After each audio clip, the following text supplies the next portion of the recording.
Okay, what I'd like to do is just to go through the main characters in Nervous Conditions. I'll say something about each of them and then pick up on some quotes, which hopefully you'll find useful for your revision this weekend. Obviously, if you're watching this, you know this code. You may have discovered it somewhere else, but there's a code for Edmodo for the group with these resources in. So just before we start, I wanted just to talk a little bit about what we mean by a character. And it sounds like a fairly obvious self-explanatory thing, but I think it's really useful for you to have an understanding of what exactly characters are and why they're so important to writers. First thing to say, and again this may sound blindingly obvious unless it's an autobiography or a memoir, but even actually if it is autobiography or memoir, there are often fictional elements, but by and large when we're reading a novel, characters aren't real people.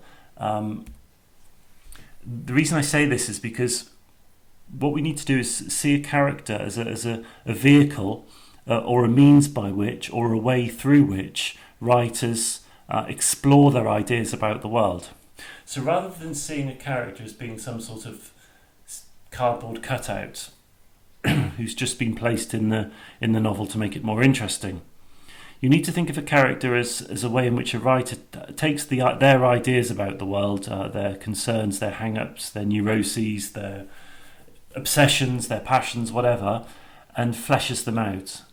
So by bringing different characters together, what that enables the writer to do is to explore ideas, explore scenarios, and explore relationships. So if we think about Nervous Conditions, think about the character of Inuyasha.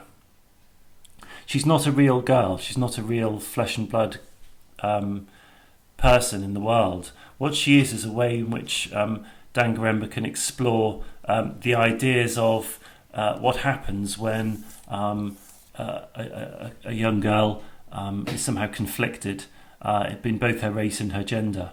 What is the effect of pressure on a young female? So we can see here that a character becomes a way in which this character becomes the way in which Dangarembga can actually explore what happens when external stuff happens to someone. So rather than telling us, rather than the novel being what we call didactic, and by didactic we mean sort of teaching, rather than the novel sort of preaching at us or teaching us, what the novelists do is exploring and showing the effects of things. In this case, it's the effect of the pressure on Inuyasha is of course her anorexia stroke bulimia. So let's go through some of the characters then and have a think about what we learn about them in the novel. So let's start with Tambutsai. Now, we need to remember that Tambutsai is the novel's narrator. She's the voice. She's the one that's telling the story. We call this particular type of novel a Bildungsroman, and this is a German word, and it means a novel of education and growth. And what we find in a Bildungsroman often, if not always, is it's the character as an older person, the narrator as an older person looking back on their life and essentially saying, if I knew then what I know now, I would probably make different choices. And we certainly see that with Tambu. We see the girl at the end of the novel being very, very different from the one at the beginning. And we get the reflective voice of the much older Tambu, the adult Tambu, who reflects back on her life, the choices that she made, but also the things that happened to her that were beyond her control, that sort of formed and shaped her character. So what we have in this novel is a plotting and a growth, and Bildungsromans always show personal growth. And in this case, it's the growth of Tambu from a peasant girl, ill-educated peasant girl living on a homestead, to a young adult woman on the verge, or young woman on the verge of adulthood at the end of the novel, who has begun to gain a good education and can now see things much more clearly for what they actually are.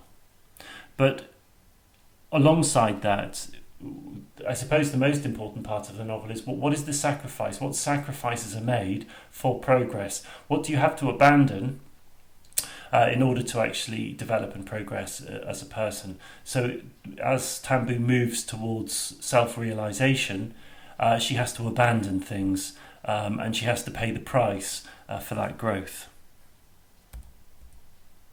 So if we just begin and just start thinking about some of the key moments in the novel, and it's a great novel this for an exam, because there are these key bits of the book that if you learn and really commit to heart and really kind of dig deep into, you'll be well rewarded in the exam, because these are the sorts of sections that you can really exploit. The first one that I wanted to look at in terms of the Bildungsroman is the beginning of chapter 4 on pages 58 and 59. And the beginning of page 58 and 59 is the section where her brother Namo has just died, and she's just found out that she is going to go in his place to be educated. And if you look at that very first paragraph, I haven't got it on the screencast, but if you just have your novel beside you as I'm talking, you'll be able to see what we mean by this, both the growth that she suddenly feels like she's going to experience, but also what she's left behind. She says here, how can I describe the sensations that swamped me when Bab McCullough started his car, with me in the front seat beside him on the day I left my home? It was relief, but more than that. It was more than excitement and anticipation. What I experienced that day was a shortcut, a rerouting of everything that had ever defined me into fast lanes that would speedily lead me to my destination. My horizons were saturated with me, my leaving, my going. There was no room for what I left behind. My father was insignificant, my mother no more than another piece of surplus scenery to be maintained. So what we see there is a sudden growth spurt, if you like, of Tambu. Not a physical growth spurt, but an emotional one, an educational one. But also look at the ego that's there. My horizons were saturated with me.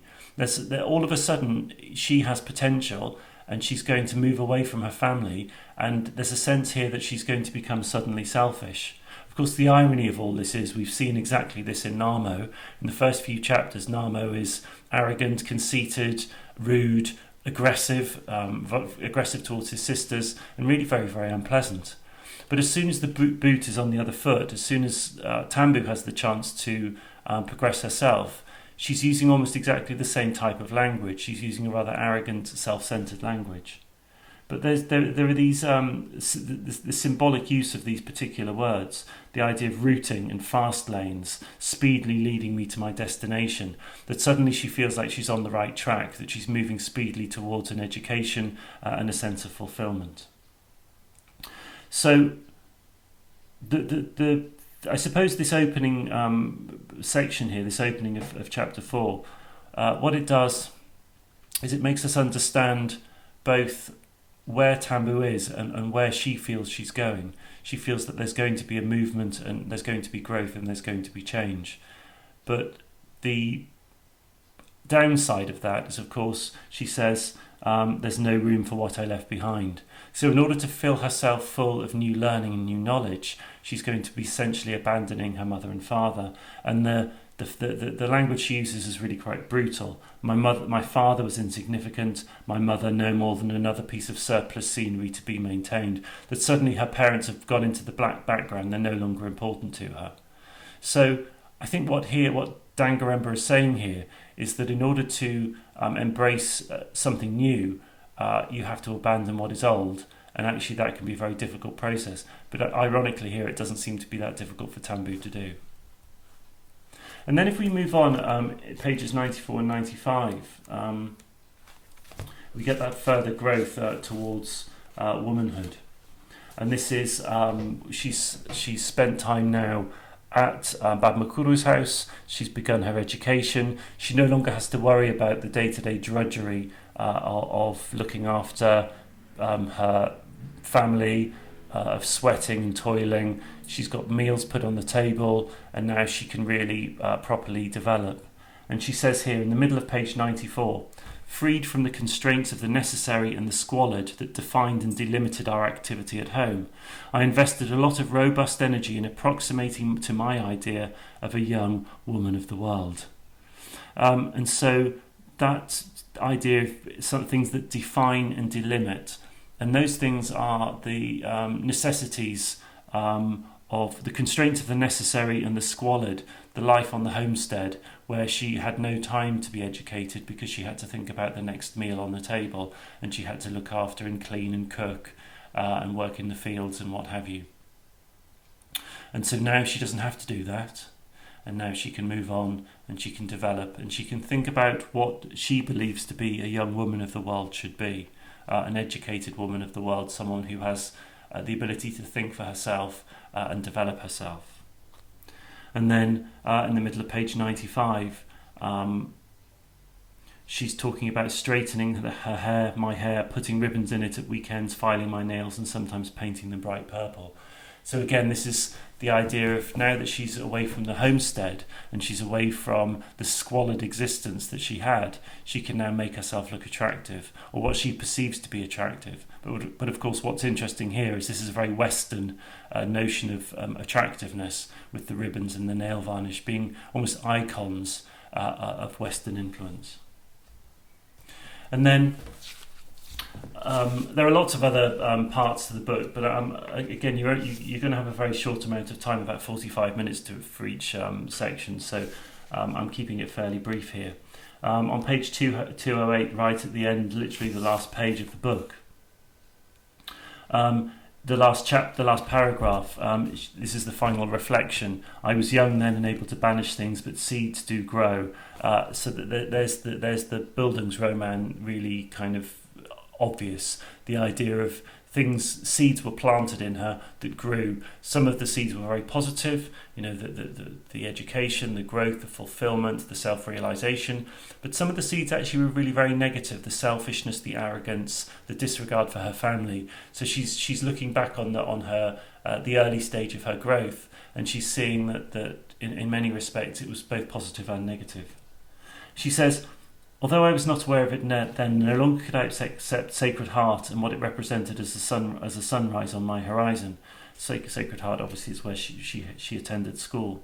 Unobtrusively and extremely fitfully, something in my mind began to assert itself, to question things and refuse to be brainwashed, bringing me to this time when I can set down this story.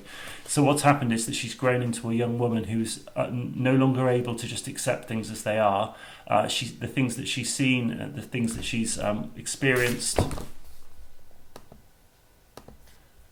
Sorry, just had a few issues with my recording there. Yeah, sorry, as I was saying, the things that she's experienced have made her realise that her life is about more than just accepting what she's told, that she now has to question. And this novel is very much a response to that. This novel is a questioning of what she's been fed and the way in which she's been brainwashed. Okay, let's have a think about Bab McCullough now and something about his character. So, sorry, for some reason the pagination's gone a bit dodgy, but you can read that. He's the novel's patriarch. He represents, in many respects, the male need to shake off the poverty of blackness and raise his family status. That Bab McCullough's prime motivation is to raise the status of himself and also of his family, to do his family proud. But of course, in the way that Tambu has had to sacrifice her relationship with her direct family, her mother and father, so Bab McCullough does definitely pay the price in the relationship with both his wife and his daughter. The problematic nature of his relationship with Inuyasha is absolutely at the novel's centre. That is the core of the novel. That is the most important relationship in the book, the relationship between Inuyasha and her father. Remember, Bab McCullough is Tambu's uncle, and Inuyasha and Tambu are cousins. Because what it does, the problems that Bab McCullough has in controlling Inuyasha, what that does is it emphasises, it highlights the very fragile nature of power. That the power that Bab McCullough has is very, very fragile, and it is liable to break and fall apart at any time. Throughout the novel, Bab McCullough is trying to desperately hold on to this power, because in the same way that any patriarch would feel, that the power begins in the home, that he cannot be a good father, he cannot be a good man in the world if his family is failing him, or if he is failing his own family. So as the novel progresses, what we see is Bab McCullough trying to assert power over his daughter and his wife, but of course he fails because both of them react in a negative way against that. The other thing to say about Bab McCullough is he represents the white man's or the colonists' urge or desire to control the colonised population through the indigenous population. So rather than the coloniser asserting his power over the people, what the coloniser does, what the white coloniser does, is educate the black indigenous population to carry the values of the white coloniser. Okay, so what happens here is that Bab McCullough, like many men, is educated in the West, in London, and then takes those values, takes that value system, or that paradigm, back into Africa. It's a very clever way of ruling. So rather than the white man directly ruling, the white man rules indirectly through the black indigenous population. Bab McCullough has no say in the choices that are made for him. He has to do as he's told. He has to be a good little native boy, and I use the word boy because that's the kind of language that was used to describe the indigenous population of these African countries. He had to be a good well-behaved servant of the white man. So it seems like Bab McCullough has power, but actually he doesn't at all.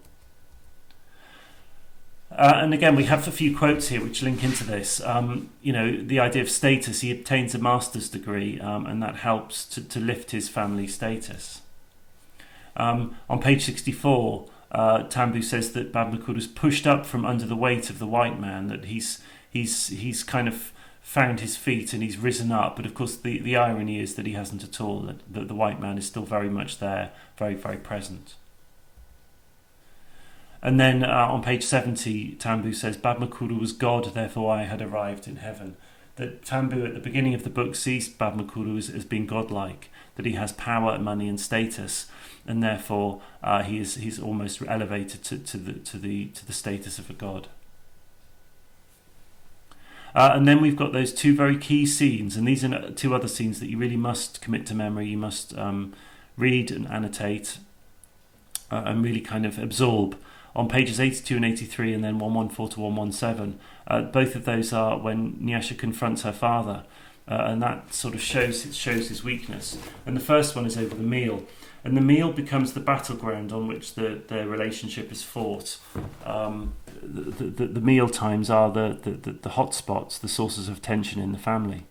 And I think this is because Bab McCullough sees his role as patriarch as being the giver of food. In an African society, being well fed is a sign of status, and actually physical size in terms of physical bulk is also a sign of status. That to be very, very thin is a sign of poverty, which is in many ways an inversion of the West, where we have lots of food, so it's easy to become overweight, and therefore kind of a sign of affluence is actually to be very thin.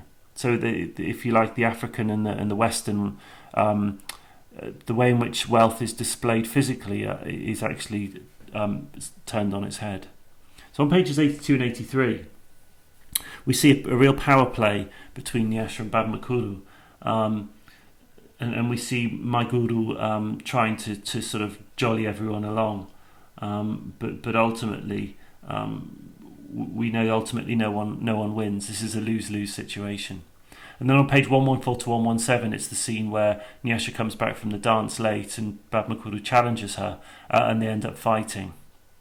He ends up calling her a whore, which is the worst thing he could call his daughter. So both of those sections in the novel, what we see is a man who's only just clinging on to sort of any sort of control in his family.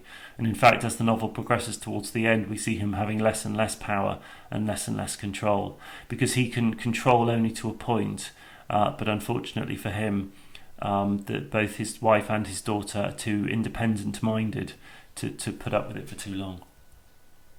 And then that last section, again, it's the section with the food and the sinister drama of the atmosphere in the dining room being awful, and as Inuyasha eats, with each mouthful, so that the sort of the atmosphere lightens. The atmosphere lightens with every mouthful she took, and so it's as if the empty plate to Babmakuru represents him doing a good job as a father and a good job as a husband. Okay, let's just talk a little bit about my guru. We won't spend too long on her because I'd like, before we finish, just to have a little while also looking at Inuyasha, because Inuyasha for me is the most interesting character in the book. But my guru also has an important role to play. If you like, each character has a thing which drives them on. For Tambu, it's her education and her growth. For Babmakuru, it's power and status. For my guru, her character seems to be driven by fear. And it's the fear over what's happened between to her daughter, and that word contraction should actually say contradiction.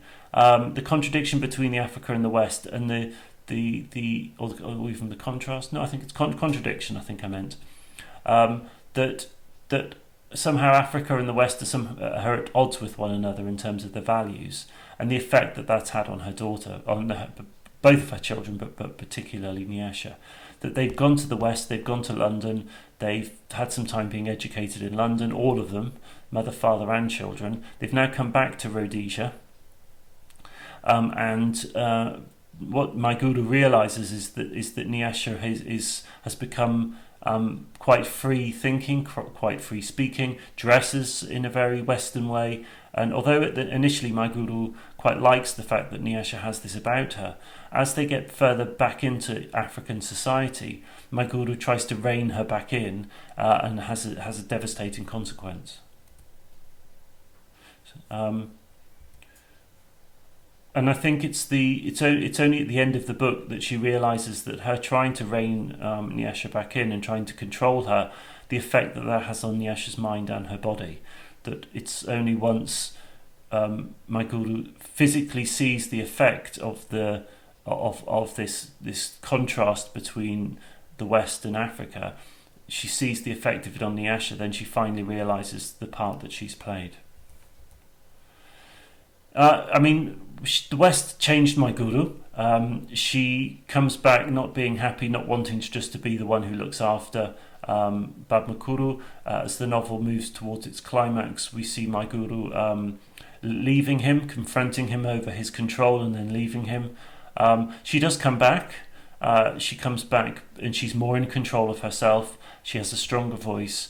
I suppose what you could say, in the way that the Babmakuru represents the black patriarchal figure controlled by the white man, so her character represents a sort of subtle and slowly developing voice of feminism, that she begins with very little voice, but by the end of the book she has a much stronger voice. So just a few quotes just to help with understanding my guru. She talks about her children. She says they're too anglicised. They picked up all these disrespectful ways in England, and it's taking them time to learn how to behave at home again. That she sees the process of forming an identity as to be a learning process. That in the way they learned how to be very free thinking in England, now they have to learn to behave. So disrespect in England would have just been free thinking and free speech, but now they're back in Africa. This free thinking and free speech has to be squashed. And then there's an interesting thing that Inuyasha says. Inuyasha has all the best lines in the book. She has all the most interesting lines in the book. When her mother leaves, Inuyasha knows, her and Tambu speak, and Inuyasha knows that my guru will return. She will come home, and she says, "It's everything, it's everywhere. So where do you break out to?" And what she means by this is that although my guru has left Babmakuru, she can't really leave, because the structures that control women are everywhere, and the structures that control women are in everything. And so you can't break out of male control, because it's absolutely in the fabric of society. So that to be a black woman in a white male world means that you are always going to be the one who is controlled, that you cannot escape that. And I think this is one of the reasons why Inuyasha acts in the way she does, because she realises that she is completely trapped. And then right at the end, towards the end of the book, when my guru returns, Tambu notices that most of her baby talk had disappeared. Earlier on in the book, we see my guru calling Babmakuru names like Daddy D, in a sort of baby voice. And so this sort of baby talk that she was using, which is often a sign of real insecurity. People who talk in baby talk, it's often because they feel an insecurity and they want to make themselves vulnerable to the other person so that they feel that the other person can remain in control and remain in charge. But when she comes back, that sort of neediness has left her. Okay, so last but not least, let's go through and have a think about Inuyasha. Okay, so what Inuyasha represents is she represents the meeting of two worlds. She represents the meeting of the West and Africa. She is what we called full of binary oppositions, and a binary opposition is simply a direct opposite. So black and white, male and female, tradition, modernity, all of those are complete opposites to one another. So she's full of binary oppositions, and it's those binary oppositions that are pulling her apart. They calls her nervous condition, and the novel is called Nervous Conditions is because a nervous condition is a psychosomatic reaction, is a physical reaction to a mental anxiety. Her mental anxiety causes her physical anorexia, causes her to, in fact, it's anorexia bulimia. It's a wasting away, but also an eating and then throwing up. So her psychosomatic reaction to this conflict in the meeting of the West and Africa, it comes out in her eating disorder. And as I just mentioned with my guru, Inuyasha's realization at the end of the novel that she's trapped is in many ways Dan Garemba's comment on how difficult it is to break out of the society in which you live. That Inuyasha realizes that she cannot break out because it's everything and it's everywhere. She can't leave, she can't assert herself as an individual, as a young black girl in a world which is continually telling her that the white man is the one in power and is continually asserting control over her as a young black girl. That society itself is not something that you can control, that ultimately society controls you. So we see in Inuyasha someone who has a very difficult and uneasy relationship with food, and also in some respects books. Books are her nourishment, books are her food. But of course, unlike food where it takes you in and nourishes you, what the books actually do to Inuyasha is make her think more and more and more, give her more ideas, fill her head with ideas that are the things that are tearing her apart. And then on page 116, when she's called a whore by her father, that ultimate insult, which really degrades her and makes her realise that she is nothing more than a piece of meat. And then there's a very important section just after the fight between Bab McCullough and Inuyasha. And she's in the room and with Tambu. And she kind of has resigned herself to her life. And she says here, you can't go on all the time being whatever's necessary. Once you get used to it, it just seems natural, you're trapped. This is one of the most important quotes in the book, and it's worthwhile really kind of digging under the surface of. What she's saying here is that the necessity, being whatever's necessary, that means whatever the white man wants you to be. Well, not even necessarily the white man, whatever the society needs you to be. So in this case, in a society which says that the white male is the one who has the power, in order to maintain that, it's necessary for the black woman to be subservient, to be submissive, to be the servant, to do as she's told. But what Inuyasha is saying here is that she can't do this. She can't go on all the time just being that necessary part of the whole machine, because once you get used to it and it seems natural, you're trapped. So as soon as you don't question, as soon as you no longer question that your position in society, as soon as you see that just as being the natural way of things, that it is the way it is just because that's how it should be, then you're trapped and you can't escape. And she sees that all around her, and she doesn't want to be that person. It's her frustration, and it's her anger, and it's her bitterness, and her anxiety in all of this that causes her eating disorder. And then towards the end of the book, and Tambu's left, and she's come back, and she's found a Inuyasha who is anorexic. She's absolutely skeletal. She's so thin because she's just not eating. And then Inuyasha says it's difficult when everything's taken care of, even the way you think. So here, Inuyasha seems to be suggesting that she's not even allowed to think for herself. That the system, the society that she's in, will be the one that has to think for her. But she doesn't want to. She doesn't want to do that. She doesn't want to be whatever's necessary. She doesn't want to be unable to think for herself. So she reads and she reads and she reads, and the more she reads, the more she thinks. But unfortunately, the more she thinks, the more she realizes that it's not going to change anything, and it's the frustration really that does tear her apart at the end. So that's just a summary of the four main characters. The chances of one of those coming up in the exam is extremely high. There are other smaller characters in the book. Personally, I would be very surprised if they do come up. But I'm hoping that brief overview will help you and give you a springboard for your further study.